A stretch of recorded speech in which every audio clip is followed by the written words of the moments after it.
présidente de l'association Jet d'encre et je suis ravie d'être ici donc, pour parler d'expression critique, d'engagement des jeunes. Pourquoi ? Parce que donc, l'association Jet d'encre, c'est l'association nationale de promotion et de défense de la presse d'initiative jeune. Et donc concrètement, c'est une association qui fédère, valorise, défend tous les journaux créés par des jeunes, donc entre 11 et 25 ans. C'est donc tous les journaux de collège, de lycée, de fac, de quartier, de ville, qui soient en ligne ou sur format papier. Donc on est une quinzaine de bénévoles, en fait une centaine de bénévoles puisqu'on a aussi des membres actifs répartis sur toute la France.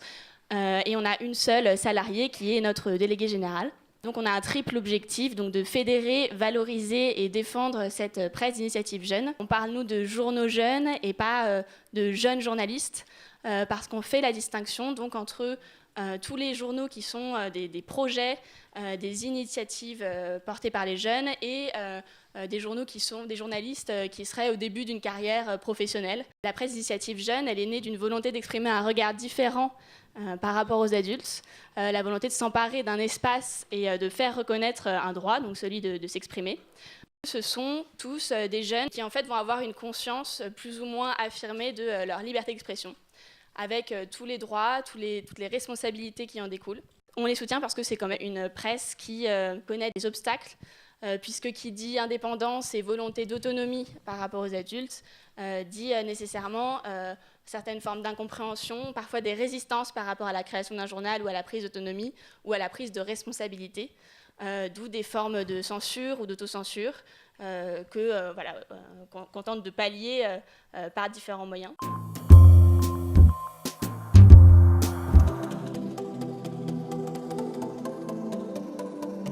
Tu peux nous raconter un peu ce que vous faites comme activité à la Web TV, Donc on vient tous les mercredis après-midi, on est entouré de 3 adultes.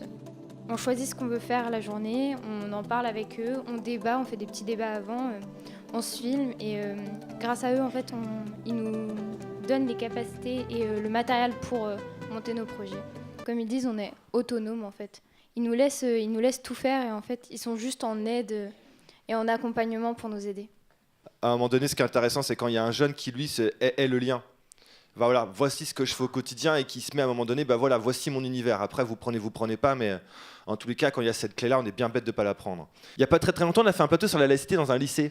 C'est super bien la laïcité, je ne sais pas si vous voyez, dans un lycée. En plus, ce qui est bien, c'est que c'est un sujet où l'éducation nationale est tout à fait... c'est très zen d'aborder ça dans un lycée. C'est génial, c'est que la moitié des profs, en fait, se sont déballonnés et n'ont pas osé le faire. Plus divers pressions à droite et à gauche.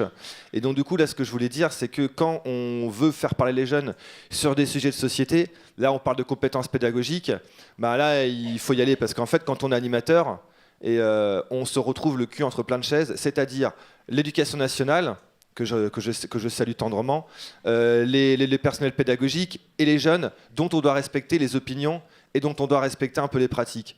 En plus, on vient d'Elbeuf. De l'AMG, c'est la région d'Elbeuf, sur un territoire où de temps en temps, il y a quelques adolescents qui vont voir en Syrie s'il fait plus chaud. Donc le média, ça permet aussi d'avoir le regard des jeunes. Par contre, il faut se méfier, quand on donne la parole aux jeunes, ils la prennent.